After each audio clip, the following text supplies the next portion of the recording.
Buenas tardes y gracias por sintonizar a Pulso Económico. En Puerto Rico el empleo creció un 5.1% en mayo cuando se compara con el mismo mes del año pasado, según un análisis realizado por la Reserva Federal de Nueva York, que utiliza datos adelantados de empleo. Utilizando esos mismos datos, el empleo en Estados Unidos habría crecido un 4.5% en el mismo periodo. En Puerto Rico, el nivel de empleo, según los datos adelantados, se habría situado en 906.909 en mayo de este año. De hecho, el más alto desde el 2015. Entre las regiones del segundo distrito de la Reserva Federal de Nueva York, que incluye a Nueva York, Nueva Jersey, Puerto Rico, Islas Vírgenes. Puerto Rico es la segunda que más creció después de New Jersey, que experimentó un 5.4% de crecimiento en su empleo. En Puerto Rico, el empleo se ha recuperado de la pandemia más rápidamente que en Estados Unidos, con un incremento de un 3.3% entre mayo de 2019 y mayo de este año, frente a un alza promedio de 0.5% en los Estados Unidos. Bueno, y los consumidores vuelven a endeudarse. Crecen los préstamos personales y la deuda en tarjetas de crédito. Según un artículo publicado hoy en el periódico digital 5 Millas, los primeros 3 meses del año muestran un cambio en el comportamiento de los consumidores puertorriqueños, que después de las ayudas recibidas en los primeros meses de la pandemia, vuelven a endeudarse. Los préstamos comerciales crecieron a un doble dígito. Se vuelven a usar las tarjetas de crédito y los préstamos de autos mantienen un ritmo fuerte de los últimos trimestres. La cartera de préstamos de los bancos se redujo un 3.7% durante el primer trimestre de este año respecto al mismo periodo del año pasado. Según datos de la Oficina del Comisionado de Instituciones Financieras de Puerto Rico, los créditos aumentaron durante el primer año de la pandemia, pero han caído durante 4 trimestres de forma consecutiva. La caída de las carteras se va frenando gracias al buen desempeño de los préstamos personales y a que se mantiene el auge en los préstamos de autos. Los préstamos personales, que estuvieron disminuyendo durante la mayor parte del 2020, crecieron 10.9% en el primer trimestre de 2022, el mayor aumento desde el 2013. Por su parte, los préstamos para la compra de autos, que no han dejado de crecer desde finales del 2017, experimentaron un alza de un 16.3% en el primer trimestre de este año. La deuda en tarjetas de crédito crece por primera vez desde 2013 y en el primer trimestre registraron un alza de 2.2%. La deuda en tarjetas de crédito cayó de forma acelerada al inicio de la declaración de la pandemia, claro está, debido a la caída del consumo, los viajes, ya que las familias han usado los cheques de estímulo para reducir el balance adeudado en sus tarjetas de crédito. ¡Wow! Sigue el puertorriqueño en deuda. Y en otros temas, bueno, escuche esto, regresan a la fuerza laboral los trabajadores de 50 años o más. Y es que impulsados en parte por el alza en la inflación, los costos de las utilidades, alimentos y otros bienes y servicios que sigue en alzada, muchos puertorriqueños de más de 50 años de edad que habían optado por un retiro temprano han tomado la determinación de regresar a la fuerza laboral. Así lo dio a conocer la consultora, psicóloga industrial y coach de carreras, Samira Sánchez. Sánchez explicó que además muchas de estas personas han optado por retirarse o que habían optado, debo decir, por retirarse para compartir con sus nietos. Se encontraron ahora con que muchos de estos se... Bueno, amigos, regresamos a este segundo segmento de Foro Económico.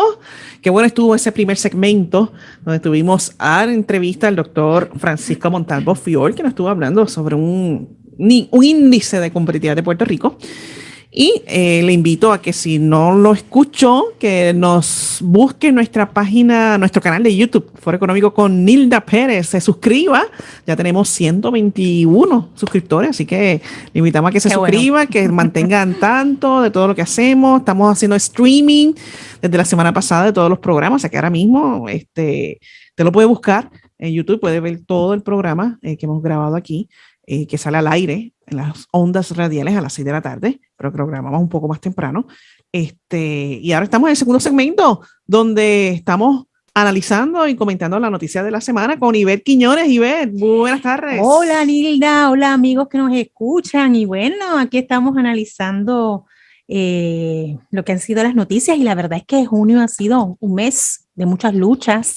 ¿Eso es así? Ganadas, muchas de ellas ganadas, para lo que respecta a aquellos, ¿verdad?, que estamos detrás, tras bambalinas con lo que se refiere a, pues a nuestras luchas dentro de lo que es, ¿verdad?, la palabra del Señor y lo que buscamos como parte de lo que son los valores. Viernes fue un día histórico. El viernes fue un día histórico ante esa decisión, Nilda. Muchos lados de las redes sociales se hablaba de que debía ser proclamado como el día Provida. Sí. Oye, esa es buena. Sí, muchas personas. ¿Qué fue? Sí, fue el 25. Muchas personas aludían a esa. 25 de junio, día de Provida. Sí, día de Provida, día de orgullo, del orgullo a la vida, ¿no? Qué bueno. Y se ha hablado de todo. Igualmente hemos visto cantidad de enfrentamientos en las redes sociales, mire, bien fuerte. No estamos llamados a eso. No hay, ¿verdad? ¿Por qué ponernos en trifulcas y en peleas estériles que a nada llevan? Eso es así. Así que yo creo que la prudencia, un llamado a la prudencia, al respeto mutuo, ¿verdad? A la comunicación respetuosa. Podemos diferir, pero con mucho respeto, y tener mucho cuidado de la manera en que presentamos los datos y las cosas, ¿no? Este es un tema, ¿verdad?, del aborto, que pues apasionado, que mucha gente se apasiona defendiéndolo, nosotros le tiran. Y ciertamente hay que ser cuidadoso, ¿verdad? Porque podamos, que no se creen estas discordias, ¿verdad?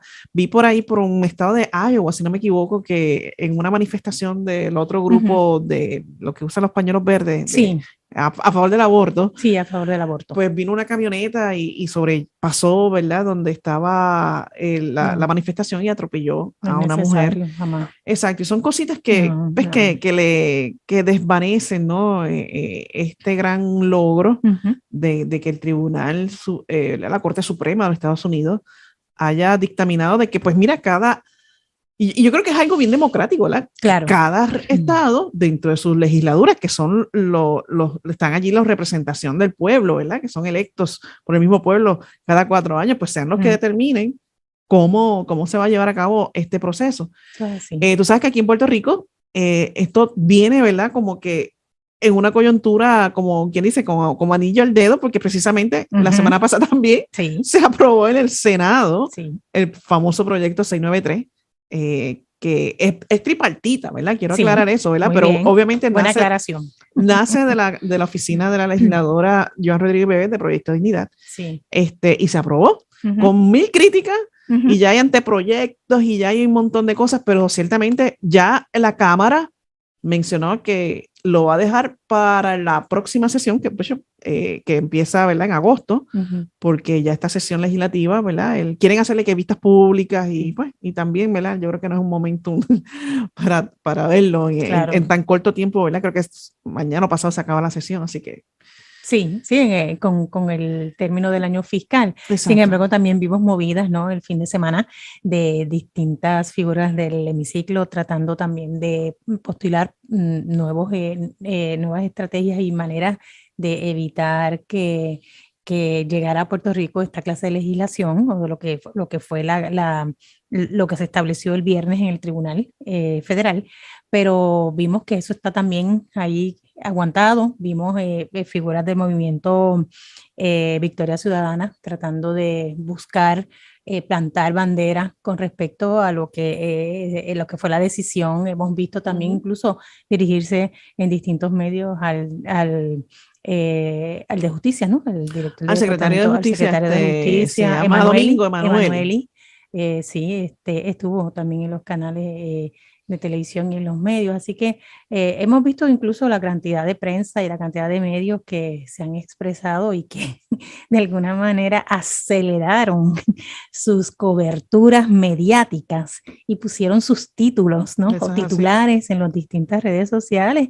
Y ok, no hay problema, hay libertad de expresión, pero la realidad es que eso denota que molesta la victoria que se cierne ahora sobre los estados de la nación norteamericana cuando se les aplica la autonomía a cada uno de ellos en el establecimiento de reglas y de las leyes que apliquen al aborto. De hecho, Nilda, se ha sabido que estados como Alabama, Oklahoma, Georgia, Arizona, el gobernador de Texas, Ohio, Florida, Montana, Carolina del Sur, se me acaba Missouri, West Virginia, Iowa, ya han dictado sentencias sobre el aborto en términos de su prohibición. Creo que son 23. Sí, hasta ahora estados. Unos 23 estados, y la verdad es que ver el mapa pintado en 23 estados, casi el 50%, obviamente tiene que doler, ¿no? Digamos que a las partes que están a favor de la medida, ¿no? Del aborto. Y pues se entiende, ¿no? Que estamos viendo unos tiempos que no pensábamos que íbamos a presenciar. Mira, sí, tú sabes que también, yo creo que esto abre la brecha para que la Corte Suprema de los Estados Unidos pueda revisar también otras determinaciones.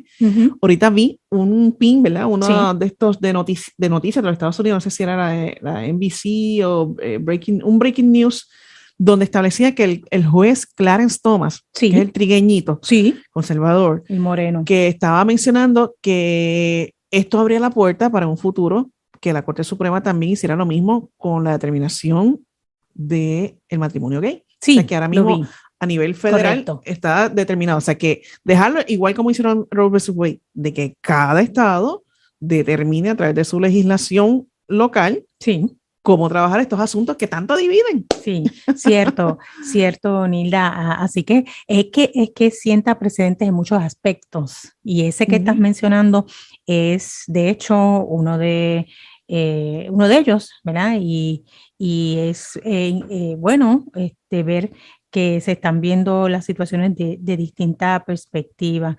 De hecho, también había una situación que se estaba dando con relación a unas demandas que se estaban litigando también en los Estados Unidos, no recuerdo el estado, relacionado con el coach que oraba después que el partido. Sí, esa es otra gran victoria. Y eso fue una gran victoria porque salió ya, el tribunal se expresó a favor del coach y de la práctica de poder orar luego de que se termina un partido con aquellos jugadores que están prestos a hacerlo. Eso salió esta mañana y eso de verdad mañana. Que está... Así que vemos que junio se ha convertido como en un mes de amplias luchas ganadas en lo que respecta a una serie de derechos, ¿no? Porque esto es bajo libertad de culto. Obviamente, siempre, ¿verdad? Hay que entender que libertad de culto implica grandes cosas también, ¿verdad? Y otras denominaciones y otras religiones, así que vemos en su gran mayoría unas luchas bien ganadas que otorgan unos privilegios y unos derechos habidos ya, y es importante ¿verdad? Dar a conocer lo que estaba ocurriendo. Él se arrodillaba y oraba con sus jugadores en el campo de juego y durante muchos años, y como resultado fue suspendido por el equipo. Sin embargo, la Corte Suprema de los Estados Unidos permite al entrenador poder rezar con sus estudiantes o con sus entrenadores o con sus jugadores después de cada partido. A la verdad que, fíjate, qué bueno, ¿verdad? Que se está dilucidando todo esto y se está clarificando, porque por muchos años la base de fe, ¿verdad? Los cristianos sufrimos el atropello del Estado con relación a algo que está garantizado en la Constitución de los Estados Unidos y en cada uno de los, ¿verdad? Por lo menos aquí en Puerto Rico. Eso es así. De la libertad de culto y la libertad de expresión y la libertad de, ¿verdad? de conciencia. Sí. y ver cómo, ¿verdad? A veces se nos estorbaba eso y que la Corte Suprema de Estados Unidos está dictaminando, y yo creo que bien democráticamente, Sí, que no se puede discriminar sí, contra los que pensamos, eso es ¿verdad? De una así. forma Sí, Nilda, cristiana. molesta y yo, ¿verdad? Y me perdona la manera prosaica en que lo expreso, pero se le está poniendo el cascabel al gato para que se entienda que hay unos derechos que donde empiezan los tuyos terminan los otros, y por si fuera poco, hace media hora, una nueva ley en el estado de Florida castigará el boceteo. Y escuche bajo qué términos. Esto acaba de salir.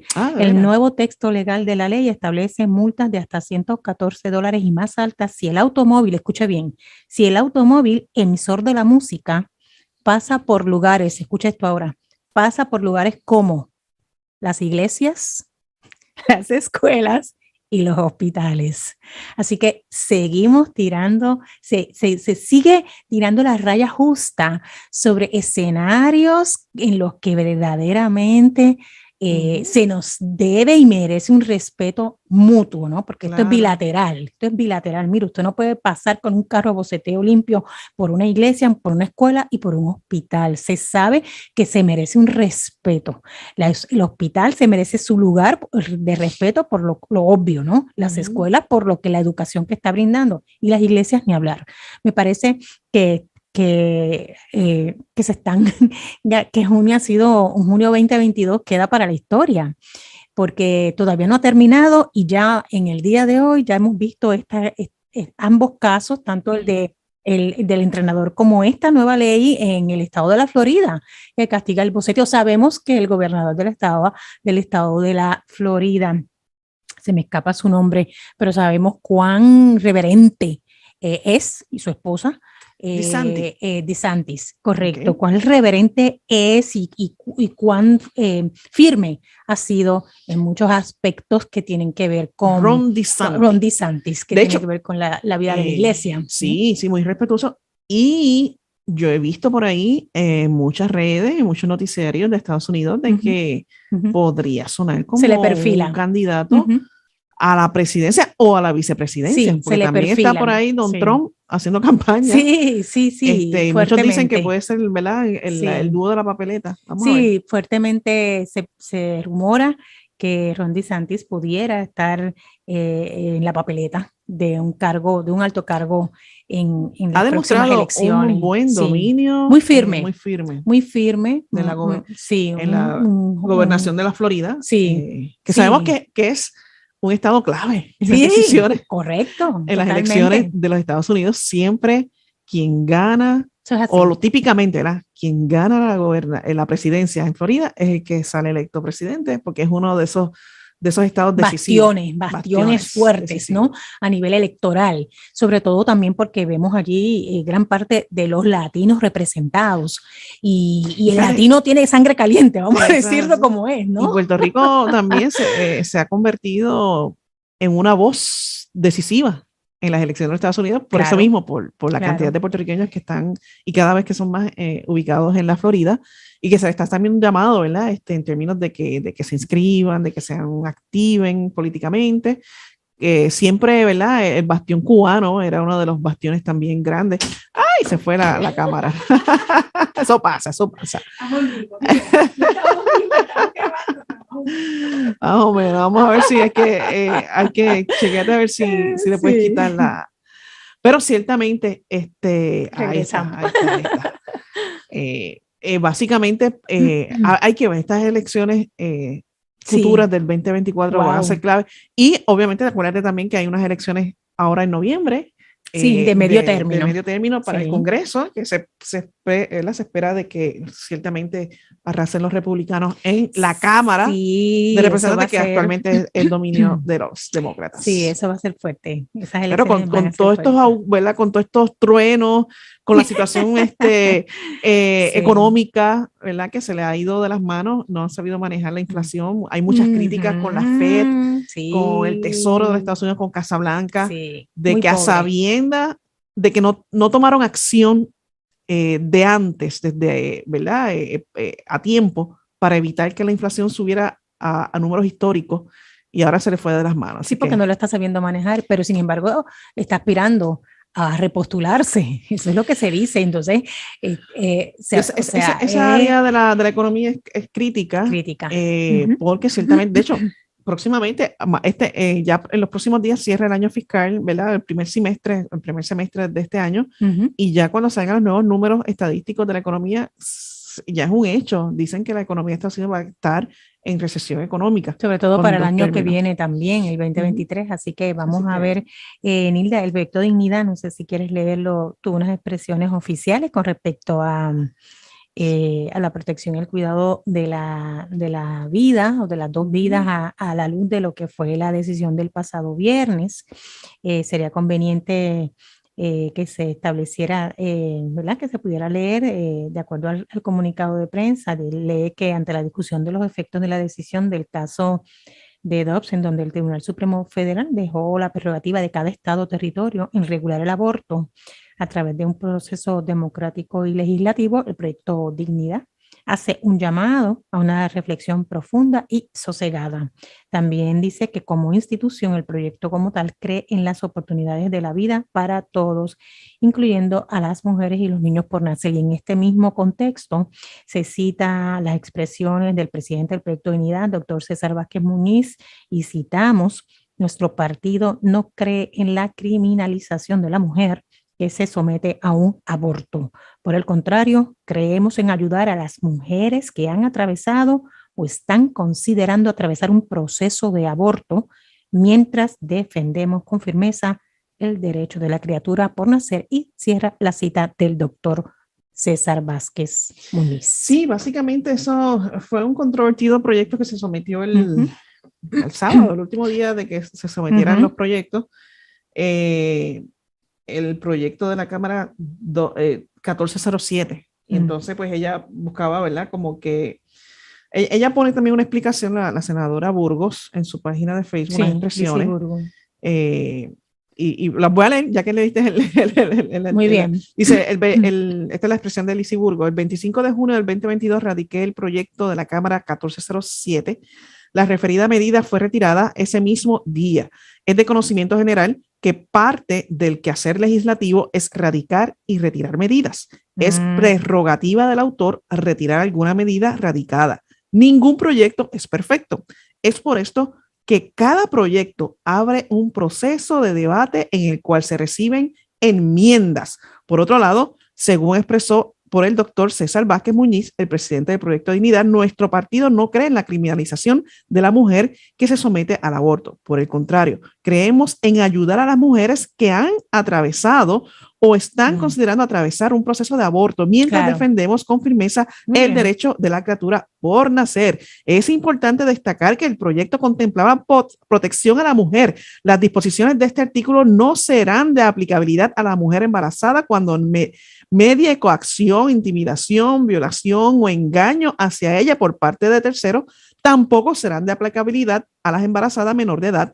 En adición, al proyecto eximía la de responsabilidad a la mujer que aborta por causa médica o mental al requerir del médico una certificación.